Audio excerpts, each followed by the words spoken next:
This is the Mihogo 1 Max folding e-bike, a new product from Mihogo that's live on Indiegogo right now for $1,199. That might change, but let's take a look at it. And there's a link in the description if you want to see more about it. So it's a lightweight magnesium alloy frame that folds in half in the middle. And there is a 750 watt hub motor on the back wheel there and a 7-speed Shimano shifter as well. And then there is a super sturdy luggage rack on it that has mounting points for various luggage if you want to put luggage on it. There's a taillight brake light, the battery in the back, and then there's another battery built into the frame. So it's a dual battery, 29 amp hour, 48 volt battery. The seat is nice and squishy, so it keeps you comfortable on the ride.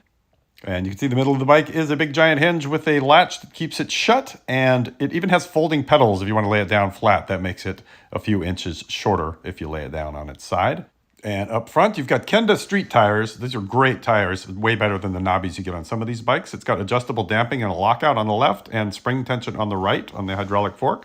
And up here, you get a twist throttle, comfortable grips, a Shimano 7-speed shifter, and then the controller is a lot like a lot of the controllers, 5 speeds up and down, and it has an app that you can connect to do navigation as well if you want to, and then hydraulic disc brakes that run on mineral oil. These brakes work great. We'll talk about that later. And then 180 millimeter rotor in the front for these disc brakes, and then 160 millimeter rotor in the back. And a super bright headlight as well. We'll take a look at that at night. And this is what it looks like with the handlebar and seat at their maximum height. So you can adjust the height of the handlebar and of the seat as well, which makes this a great bike for tall people. I'm 6'1", and you can see my bird bike here is set up for me at 6'1", and the Mihogo behind it with the handlebars at maximum height is just way taller. So if you've got back problems and need to sit up straight or just want to be really comfortable on a bike, that's me, 6'1", sitting on this bike with the handlebars max out. The handlebar is 51 inches. And that is 32.5 inches from the pedal to the middle of the seat.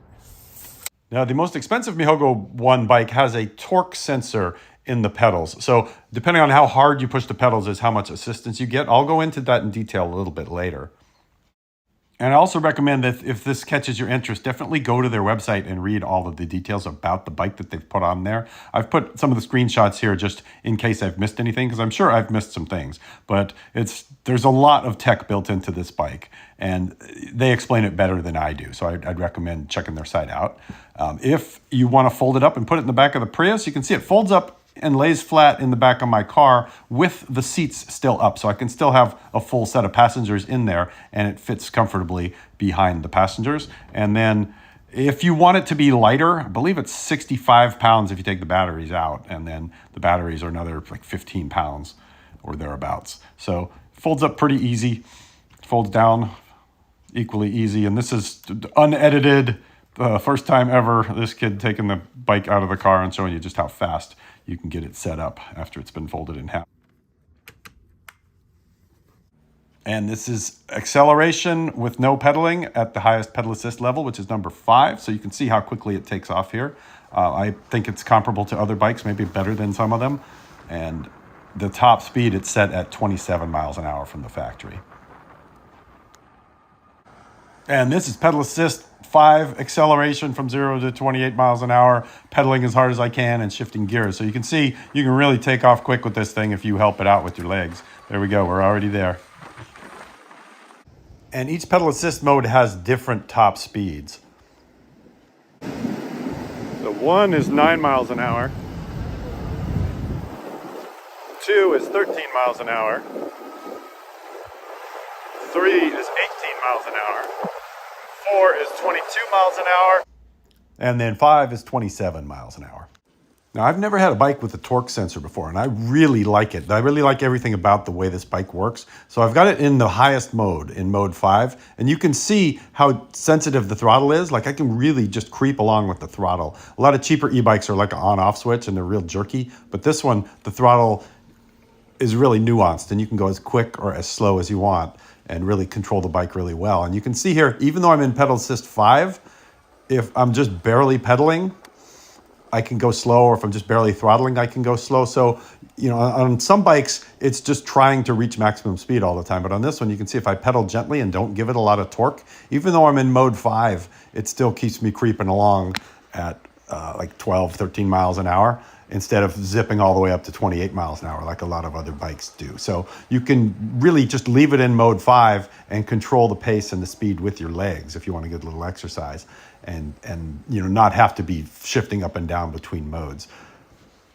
This is a seriously steep hill at the end of the earth here, and this is a real test for e-bikes. So whenever I test a bike, I take it on this hill. My bird bike can't even get up this hill unless I pedal, and then some other bikes are in low single-digit speeds. So this one is full throttle, no pedaling, from a dead stop at the bottom, just seeing how we do. And you can see it is creeping up into double-digit speeds, which is quite good. So in terms of how it stacks up with other 750-watt bikes, I think it's a little bit better, maybe a lot better than some of the other ones I've taken up this hill that get into the 6, 7, 8 mile an hour range. This one's doing 11 miles an hour here towards the top at the steepest part of the hill.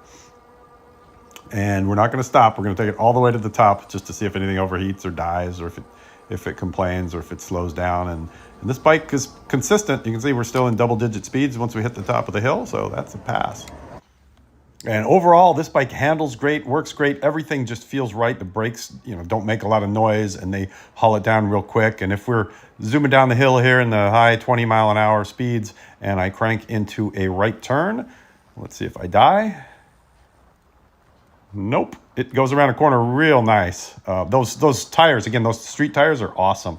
And then if we go from 20 miles an hour to 0 here at the stop sign, it stops quick. So that's a pass on the handling test.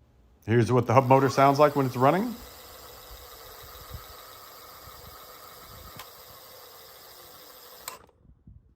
Here's a close-up look at the luggage rack. You can see that rear triangle keeps your luggage out of your wheels. And then on the top, you can see those slotted holes that you could use to bolt a box on there. And you can see how thick and sturdy it's built as well.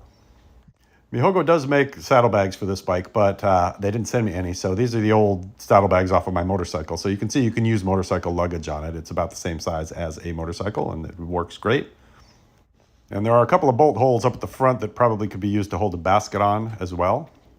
And where I live, a lot of people like to haul surfboards with their bikes. So you can definitely do that with this bike. You can bolt it onto the luggage rack, or you can see this guy's got a similar bike, and he's got a seat post mount on his. And then that guy's got a rear rack. So definitely could haul surfboards with the Mihogo 1 if you wanted to. Mihogo claims that this bike has 167 miles of range. You can see I'm about a quarter down on the battery after 35 miles, so we'll see how far I get. Usually these are overestimates from any bike manufacturer, but so far it's doing great. And the gnomes at night are big and bright in the headlight of the Mihogo 1. So that you can see how bright the headlight is. It does great at night, and then that's your brake light / tail light there in the back. And this is the box it comes in. I didn't do a full unboxing video just because those are boring, and it's pretty simple, and it's basically the same for most e-bikes, but it is packaged really well. Comes in a box with these little plugs in it. So the secret of a bike box with these plugs is you pull all the plugs out, and then that will allow you to lift the top of the box off. So it comes open like that. So that's a lot easier than one that you have to kind of lift the bike out of the box. It's just all sitting there, and then you can put the handlebars on, put the front wheel on, and you're ready to ride.